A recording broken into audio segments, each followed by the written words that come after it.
We are back. It's been a couple of weeks. Yeah. Couple of weeks, right? Good few weeks. More than a couple of weeks. Yeah, it's like well over a month. Anyway, besides the point. Yeah. In the last few days, a huge announcement in the world of strength sports, and that is that Rogue Invitational is now having a strong woman section. So Rogue Invitational, since it started, has had CrossFit, men and women, then introduced Strongman. I think this is like going into the fourth year that the Rogue Invitational Strongman has been a thing. So now they are going into the world of Rogue Invitational Strongwomen. From that, when CrossFit started, they've obviously had the higher amount of money, larger sport, all this, whatever you want to call it. It's always been the case of $100,000 nearly of a difference from what it always looks like. So the Rogue Invitational women won't be coming in on a lesser prize purse. They'll be coming on the exact same prize purse as the Rogue Invitational Strongman. Kind of makes sense based on the following that the main superstars of CrossFit have. They kind of have, all of them have, and women and men have kind of the same following. They bring in the same eyeballs to the sport. CrossFit is a largely more predominant women's sport we've seen. So we looked it up. I think it's a 60% to 40, 40%. 65 to 35, something like that, yeah. So actually more women do CrossFit than men. So it kind of makes sense that, in that regards, probably women should get paid even more money. Yes, because men. Even at that, we looked like, this is a disclaimer for when we start the video. This is coming from a completely outside look. Like, this is not, we're not putting our own prejudice into it. Like, we are looking at this just completely externally. This is an open forum for discussion.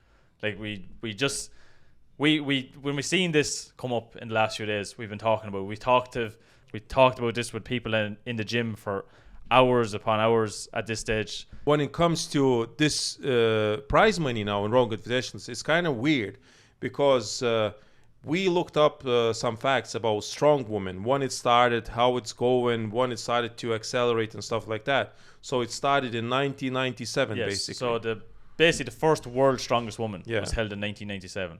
It went on for a number of years. There was a couple on and off. So there was probably, I think it was 2004, 2006. Then there was a stage for about 3 years during the 2010s that there was no World's Strongest Woman. Yeah. So there was no market. There was no market for that sport. Yeah. Then later on in the 2010s, it went back again. But now it's a part of the official Strongman Games. Yes. So World's Strongest Woman as its own show is no longer its own show. It's now part of the official Strongman Games Women's Open. The strongest woman in the Women's Open category is then classed as the World's Strongest Woman. Yes. So they don't even have their own show as such yet. Their own independent show. I think we said Ultimate Strongman. I think Ultimate Strongman, as far as I know, is the only show that has its own independent, say, women's show. I'll have to double check it. Giants Life never did that. They never set up a show just specifically for women to compete and fill out the arena. So it never happened. Who else? Arnold Classic, they started only recently too. 2017 or 2019. Again, I'll double check. Yeah. Then when it comes to that, we have the Shaw Classic. So the Shaw Classic has the women's as well. That's since this is the first year last year. I think it's the first year. I think it was the first year last year. Could be wrong. Check it again. But as far as I know, the Shaw Classic is as well. So very the recent. Sport it's growing, but it's still like, it's not there yet. It still have a lot of potential to grow. Yeah, so Strong Woman realistically has been a thing since the 90s. Yeah. As you can see, World's Strongest Woman, it must have been there beforehand. The sport has been around for a while. Now, in comparison to the World's Strongest Man, since 1977, like you're talking 20 years of a difference. Yeah. But in the 20 years, we can see the strongman sport is progressively larger. It was very big with IFSA, with the prize money and stuff like that, and then a bit dipped.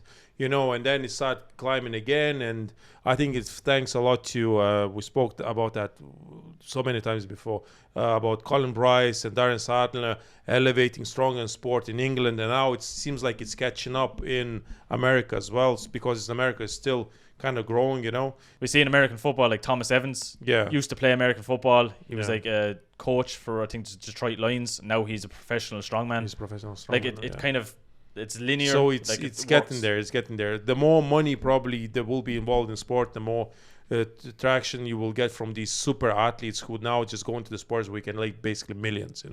Only in our sport, only a couple of guys were able to do that, like Eddie Hall, Tor Bjornsson, Mitchell Hooper at the moment. Yes, he's getting there. He's getting there, but like not Mitchell there Hooper, yet. realistically, he's won the Rogue Invitational, Yeah. $100,000+ show. Yeah. Arnold Strongman Classic, $80,000.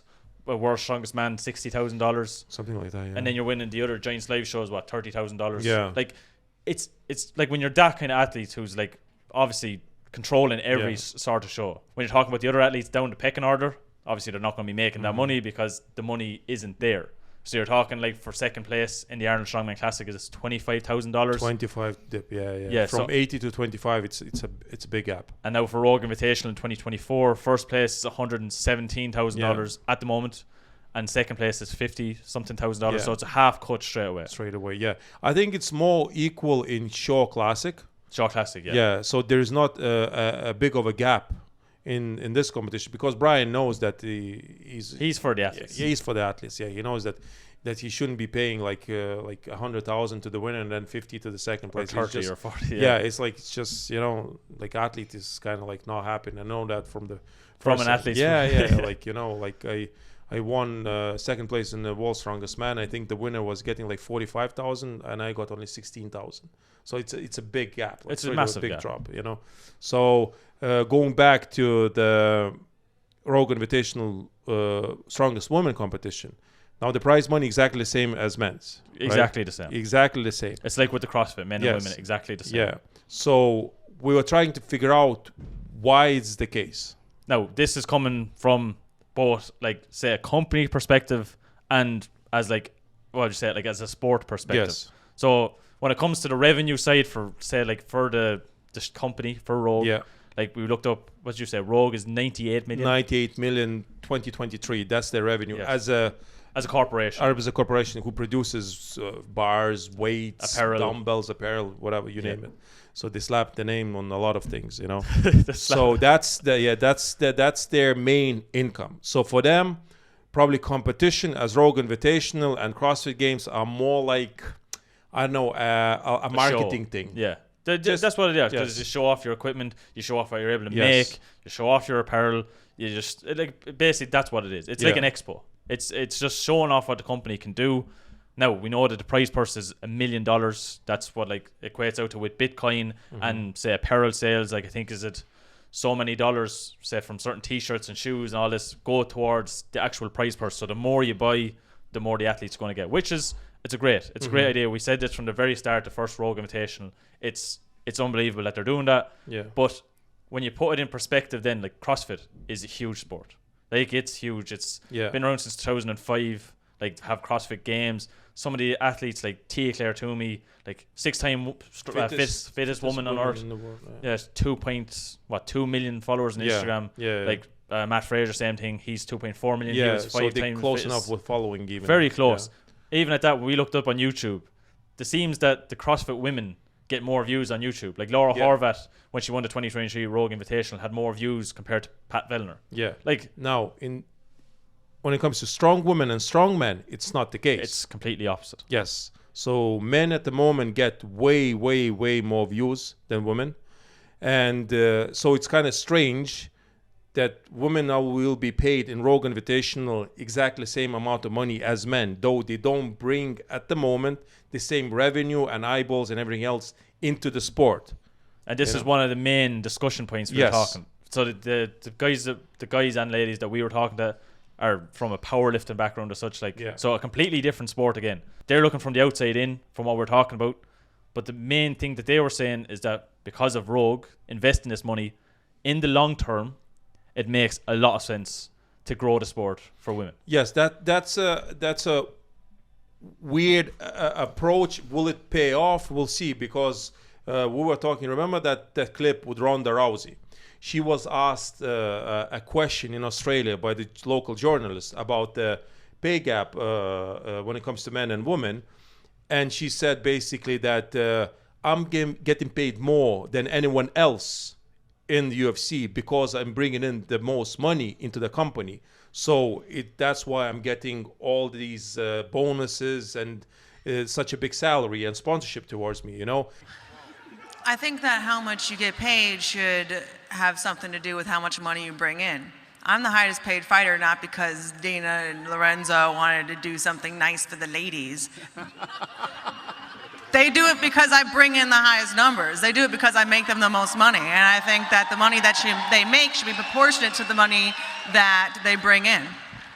So she said basically that it's not like Dana White and the Fertitta brothers trying to do something nice for the ladies, right? So I was thinking, like, is that what Rogue trying to do now with the strong women, trying to do something nice for the ladies?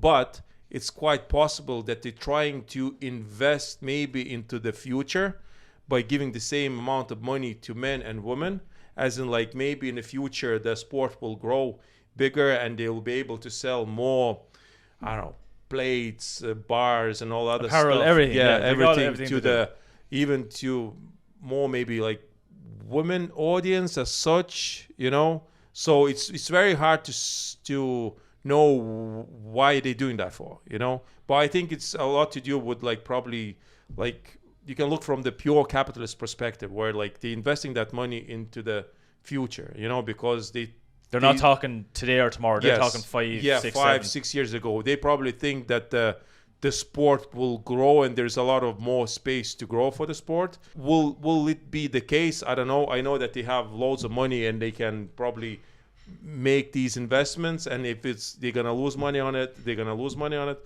And I don't think they really care about probably the views. That's not their main thing. It's understandable because, like we said, like they make so much money. Another side of it comes from the athlete's perspective. We see in a lot of sports that the pay or the prize, whatever, between males and females, like it's always males always get higher. With golf, with basketball, but soccer, soccer. Yeah, I know that the team sports, but they still like men's sports are way bigger than women's when it comes to these sports. We're saying about Rogue Invitational, like realistically from a capitalism point, they're investing probably in a long term for the Rogue Invitational Strongwomen. Now I know Rogue Invitational, whether anybody likes it or not, they only think about Rogue Invitational. Yes. And that's just the way it is. Now they can say that they care about the sport growing. Yes. And that's why I think last year it wasn't their best competition by any means. I think World's Strongest Man were better. I think Arnold Classic were better. Giant Live competitions were better. Because to me, Rogue is like, again, I think they're looking more into this competition as a marketing tool instead of like, because the main revenue is not coming from the ticket sales or sponsors or stuff like that. All the revenue is coming through the equipment. Yeah. So when it comes to the Arnold Strongwomen Classic, it's about pride. It's about the title. That's just the way it is. I know the money is good as well, but it's mainly just about the title. Yeah. World's Strongest Man, just the title. Just the title. Just the title. Eddie Hall kind of proved it. Eddie Hall proved it. Won it once and just keep riding that wave even till now. When it comes to the Shaw Classic, same thing. It's starting to look like the strongest man on earth, strongest, say, woman on earth. It's coming to that title. Rogue Invitational, prize purse only. Nobody cares about being called a Rogue Invitational Strongman Champion. Yeah. Now, it's cool to have the belt and like all this kind of stuff. But from the looks of it, it's just the prize money. From the start, it was all about the prize money. We remember the same case was with Wuss. Yes, with Wuss. The first competition with IFSA as well years ago, but now recently with Wuss, they threw so much money. It says first place, 80,000.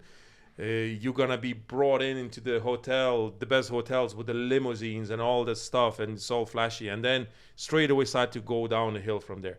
I don't think it's going to be the case with Rogue. Because they've got the backing of like all the sales. But like you're saying, it's not going to be a very prestigious as such trophy to win.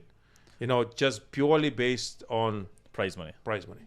Going back to that point at the start, I was saying like Rogue Invitational, realistically, they care about growing the Rogue Invitational. If the strong women's sport grows, it helps them because if it grows, their Rogue Invitational grows. Selling more stuff. It's selling more stuff. If it doesn't, Rogue Invitational loses money. They might still hold the show, but they'll just keep losing money. So it's kind of like, you know, a big investment for them in the long term. However, if this money stays at like 117,000, whatever it may be, when you compare that to other strong women shows, Arnold Strongman Classic, $25,000 for first place. Like, we know that the world's strongest woman, it's not its own show. I'm not sure what the official Strongman Games pays. The pay is really bad. Yeah. I don't think that's great over there, you know. But as far as I know, like, the women, like, realistically, they get paid very little money. Yeah, because even in that competition, I don't know what they rely on, to be honest. On the streams, maybe on the official Strongman Games. Yeah, because there was nobody watching it. The attendance is very low. Yeah, we saw it. Like, there was nobody watching it, so this kind of was really like, I don't know, it wasn't great, like, from that perspective. So I don't know how much money they made through that competition. Maybe the show just pays for itself, and that's about it, you know. It's as well as that. It's like an academy for growing the next, say strong people. So, like, you're looking at, like, some of the people that come through official Strongman Games might go on to, say, do amateurs at, say, the Arnold or, say, the Shaw Classic amateurs, and then they're into the pro leagues, Giants Live. To me, these games are more for, like, these lighter strongman, strongwoman competitors, you know, because I think that's their world championships. Guys who are world championships for guys who are under 75, who's guys under 85. I don't know what kind of categories do they have. You can. That's their type of world championships. Yes. So when it comes to this money, do the women want to compete 20, 30 times a year to try get that sort of money? And that's only if you win, you're probably going to make that sort of money. Yeah. Or do they do, like, probably what I would do if it was me personally, not compete in the rest of them, get really good name, compete a Rogue Invitational, win that show, and set yourself up for the rest of the year. Because at the end of the day, you love Strongman, Strongwoman. You're not putting your body under all that pressure for nothing. Yeah. Like, if you win the Arnold, say, Strongwoman Classic, there's $25,000. Yeah. You're winning the Rogue Invitational, there's $120,000. You're up to $150,000.